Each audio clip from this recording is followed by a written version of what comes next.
you doing? Hello there, Mark. How you doing, ma'am? So, are you ready to tell us about that fateful day back in 1987? Your personal memories of that first brick-breaking experience? Well, like I said, it was my first brick breaking experience at the time.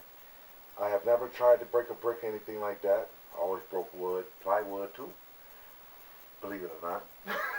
But anyway, I was at a demonstration at the lakefront on Lake Michigan in Milwaukee. It was called Summerfest. And this guy, he was a sheriff at the county jail. He was into this style called Kyokushinkai. He had several of his members there, and they were putting on a karate demonstration. And they also had Tamashirara, which is breaking demonstrations as well. So I asked if I could, if I could join and put in a demonstration myself. He said, sure. He said, how many bricks you want to break? I said, 10. He said, no, you shouldn't try to break 10. I was only weighing a buck 87, and I'm skinny twit. Skinniest guy out there. He said, no, you shouldn't try to break 10. Why don't you try to break 5 first? And I said, okay, I'll try to break 5. Needless to say, I tried to break 5 and only broke 4. That was very discouraging. Right in front of 100 and some people out there. So then he said, why don't you try it again? So I tried it again, and I only broke 4 again.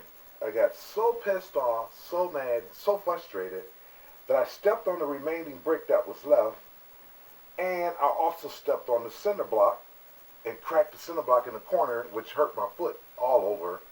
So I tried to, try to walk as straight as possible from the position I was in and go over to the side and play like there was nothing wrong with me, but everything was wrong. I was hurting, I was limping, it wasn't nice. It just wasn't nice. So my first brick breaking experience wasn't nice at all. After that initial breaking experience, you began to dream of achieving a certain goal. Would you now care to tell us exactly what that goal is, and also explain to us just why it is so important to you to eventually achieve it? Well, after that happened, I think if anything was hurt more than anything, it was my pride. But also, I had this belief because like you said earlier, I've taught myself karate and stuff like that.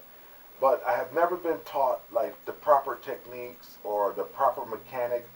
I just seen pictures, somebody trying to break something, and I didn't know what all entailed to be able to break certain objects, but I just knew that I could do it. I just knew within myself that I had the strength, I had the power, and everything to accomplish this, but I didn't have the knowledge. So I started saying to myself, I am going to break that 10. And I always told myself, if I ever break that 10, and I ran across that guy that works at the county jail in Milwaukee, if I ever ran across him, I would give him a copy of a DVD or go to him and say, hey, I accomplished that. I broke 10 bricks. So it's just something that I've been working towards, and some people might think it's ludicrous, but I think it's something that, I need to do to be in a good place with myself. In the years following the birth of your dream to one day break 10 bricks, there were numerous times that you attempted to break various different numbers of bricks as a means of training to reach your goal. Could you please tell us of some of your memories of those times as well? Okay. Now, I was living on June Street or Juno. I think it was called Juno. I was staying on 2nd and Juno, which is on the west side of Milwaukee. My brother, Michael, my twin brother at the time, wanted to study karate. At the time? He's not your twin anymore? No, he's not my twin anymore. I'm sorry. Thank you for correcting me. But anyway, I started teaching him karate and stuff, and then all of a sudden this thought occurred to me to get him to break a brick. I could have got a board. I'm quite sure he would have broke that with no problem. But I was trying to see if he trusted me to the point where I was teaching him necessary techniques and necessary things to do and to accomplish this. I got me a patio brick, 2 cinder blocks, and I told him to go ahead and break it. And without a doubt, with no hesitation, he went there and he hit it one time, bam, and he broke it. So we took that brick that he broke and he kept it for a long time. I don't know if he still has it. But then there was 2 more bricks, 2 more cinder blocks, and he told me to break them with my fist. I never done this. I always broke things with the palm of my hand. So anyway, I went up and I broke the thing, but I was hitting with my baby knuckle. And right now it's got a scar over it. I also broke this all the way down to this bone here. So I asked my brother, "Do you think I broke it?" He said, "No, if you broke it, you wouldn't be able to move it like that." And sure enough, I could move it like that, but I broke it. So anyway, that's how it began. Eventually, there came a time when you were doing breaking demonstrations at a mental health recovery center named Genesis in my hometown of Ashland, Wisconsin. Would you please share with us now your memories from those days and what those experiences did to continue to motivate you in the accomplishment of your goal? Well, that was kind of like a fluke. Me and this guy, his name, well, I didn't even say his name because that's not important. But this guy wanted to fight me for some reason. I don't know what it was. He was supposed to be an ex-serviceman. You know, he'd been in the service, the Marines, as a matter of fact. And he was supposed to be an ex-karatekas person, you know, a black belt in karate. And so he wanted to fight me, and I don't understand why he wanted to fight me, but I didn't want to fight him at the place because it's a recovery center. And all kinds of new people coming in. I didn't want them to come in there and see that and discourage them from their recovery, you know, getting a chance to work their recovery in a recovery center like Genesis. So I kind of told him, I said, "Hey, look, man, you know, we can either spar at the Shawamigan Fitness Center. We can have safety equipment and stuff like that. I don't want to hurt the dude permanently, but I do want to hit him hard." So I thought maybe having safety equipment would be, you know, be the answer. But then all of a sudden I got to thinking, if we hit each other real hard, it's gonna hurt somebody. It ain't gonna hurt me. I know if I hit him, I'm gonna spark fire from his butt. So I said, wait a minute. We got to be able to do something like Tamashirari, where we can test our power and hit something as hard as we can, and we'll see who's the strongest.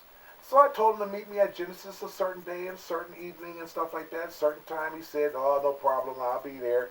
All of a sudden, to make a long story short, I had all these bricks. I had the cinder blocks and everything. I had the spacers. And all of a sudden, I go there, he wasn't there. So I called him up. I said, "Hey, man, is you going to come? You know, whatever, you know." His wife answers the phones and tells me he's sick. I said, "Wow." He didn't show up, you know, so I had all these bricks. So then I said, "Well, I'm going to put on a demonstration while I'm here." So I took 5 bricks, broke those, bam, with my right hand, with the palm of my hand. Now, I think that was the first time I ever broke 5 bricks with my hand. So that made me feel really good.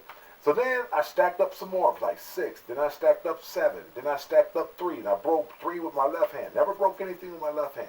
So all this sparked me, within me, this fire, like, hey man, I know I can do this. I can do this. I'm going to do 10. I've got to be able to do 10. So I said to myself, I'm back on my quest to do 10 breaks. And that's what I did. Okay, so getting back on that quest, for quite a few years after that, even though you never gave up on that dream, you placed that dream on the back burner, so to speak, only breaking bricks one time in over 7 years. Can you please tell us why you sidelined your dream for so many years, what you remember of that one time when you did break again, and what all of that means to you now that you are actively pursuing your dream once again?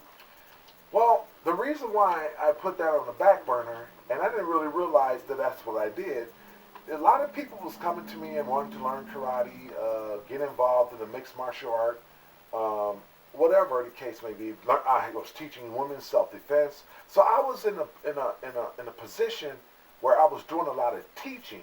So I haven't had a chance to really work out myself or pursue my dream like I wanted to because I had to concentrate a lot of effort and a lot of energy on other people. So that's what I did. And I didn't realize how long it was. I was teaching this one guy. He was 17 years old. Next thing I know, he's 22, 23, 24 years old. You know?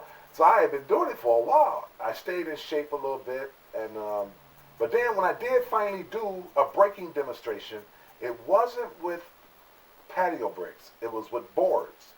It was with, I think they were like 12 by 12 and probably an inch, inch and a half, 2 inches thick. And so I did this at the Women's Self-Defense class. I did a demonstration where I broke 5 boards with spacers with a karate chop. And then I had 5 boards all together, no spacer whatsoever, and hit it with a seiken and broke it. And so that was the only thing I did. And then I hooked up with this young lady, and all of a sudden, brick breaking came up again. I don't know how it came up. So all of a sudden, when I got these bricks, I had 7 of them. I think I had 7. And so I got these bricks, and we're in the patio, in the parking lot, and everybody's standing around eating popcorn and hot dogs. They had, the grill going and everything like that. Charging people, of course, if they wanted a sandwich or whatever like that, they had to pay for that. Me, my display was free. You know what I mean? So anyway, so I did that, and I remember the experience I had. I remember I didn't train for it. I hadn't broke anything in years. Hadn't really hit anything really hard. And I was in that parking lot, and I hit it, and I think I broke 6. I think that's what I did initially. And then I went to hit it again to break the number 7 brick. So I had to hit it twice to break it. But that sparked in me that quest I was on to try to break the number 10. And I knew deep down inside, I can do it. I can do it. I kept telling myself, I can do it, and I will. And one day I will. It was approximately 3 years ago that you and I met and started dating, and it wasn't long into our relationship that you shared your dream of eventually breaking 10 bricks with me. Then approximately 2 years ago, excuse me. Excuse. Then approximately 2 years ago, I made you your own Makarari board as a means of trying to help you reach that dream. Could you please explain to us exactly what a Makarari board is and why it is such a useful tool while training to break bricks? Okay. Well, a Makarari board is a board that's wrapped with like a rope, a really tough like rope, and you wrap it all the way around, you wrap it up, and make sure that it's really tight. Now, the traditional Makarari boards are built on a board that's in the ground, and when you punch it, it moves a little bit. And you punch it, bam, it kind of have a little give. Okay, but my Makarari doesn't have a give. It's got a little give because I'm punching on a Makarari that's on a porch, a patio, and when I punch it, it does move the patio a little bit, but not by much. Yes, it's a lot. And even when I'm standing on it, it moves it a lot. It does? Okay, so thank you. It makes me feel good. Because I know that when I first started, it wasn't like that. Yeah, I could barely budge it, but now I'm really hitting it really hard. Okay, the reason why the Makarari board is so important in trying to carry out an endeavor like breaking bricks and breaking boards or breaking things whatsoever is that it teaches you and it also toughens the surface of your hand. Now, a lot of people will go to a Makarari board and they'll punch it and punch it and punch it until it tears their hand up. And then they have to take time to make sure it heals, and they watch it and put those salves on it and stuff like that, and then go back out there and punch it again. But me, I'm not doing that because I don't want my hands to get sore, because if I get it sore, then I have to discontinue my training. So now what I do now is I hit it light enough and hard enough that I feel it on my bone as well as my skin. So I'm not just conditioning the surface of my skin, but I'm also conditioning my bone. I want my bone to be able to be hard enough so that when I do break these bricks, these 10 bricks, I want to break it with a seiken. And a seiken is with a fist, with these 2 knuckles. That's what I want to do.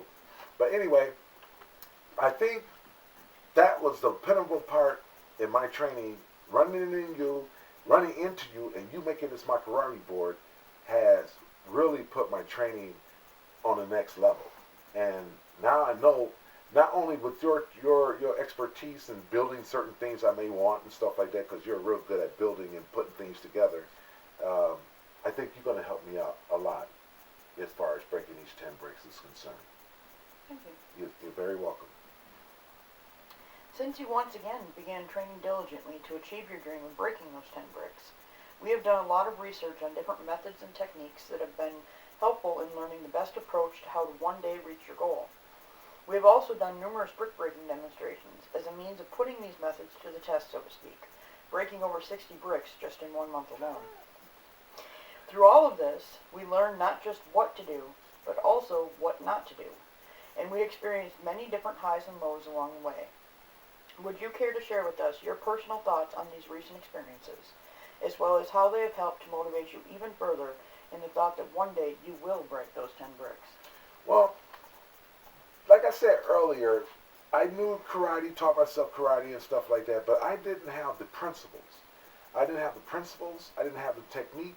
Like when I did for example, when I do a side-stepping heel kick or a side-stepping side kick, no, heel kick. The technique traditionally is you cross your legs, you come forward and you bring your leg up, bringing the knee up like this, your leg up like this, then you whip it around and snap it around like that. But when I was teaching myself, I was bringing my leg up stiff from the floor and just threw my whole leg like it was a stick. And just threw the whole leg up there. And it did a lot of damage. It was really fast. I used to call it the ghost kick because no one could defend themselves from that. But why I brought up the example is because I taught myself and trained myself like that, but that wasn't the traditional way of doing the kick. It was very effective, but that wasn't the traditional way of doing the side-stepping heel kick. So I didn't have the proper techniques. I didn't have the proper knowledge about how to go about breaking things. Now, breaking doesn't only involve you physically, but if you're not mentally prepared, you're not going to be able to do it, especially a feat like breaking 10 bricks. You have to put yourself in a realm where you could take raw power, savage power, and harness this in one split second, just a millimeter of a second, and be able to commit yourself in breaking these bricks with all you have and with all you are. And I write on my bricks down, as you notice, one shot, one kill. I've always went with that philosophy because if I do get in trouble, I've had to defend myself or my loved ones and stuff like that. I'm 58 years old, almost, and I don't have a lot. I'm not young like I used to be. I can't go out there and play around and wrestle and jump up and down and do all this flying and all this. My technique is just one shot, one kill. Just get in there, take care of it as quickly as possible. And so when I go and approach these bricks, I have to have that same attitude. Don't be up there procrastinating. Don't be up there showboating and stuff like that. I got to go up there, do the job, and like that, and that's it. That's what I got to do. That's the attitude I have now. And that's the reason why I know I can break 10 plus bricks. Very nice. I know you will. How you know me well? Yes, I know that you will. Oh, I thought you said you know me well. No, I know you will too. Okay. But anyway, we will do another interview after we break into 10 bricks. Okay. All right. Good deal? Good deal. Thank you very much. Go shut off the camera. Okay. All right. I'm going to download this baby here.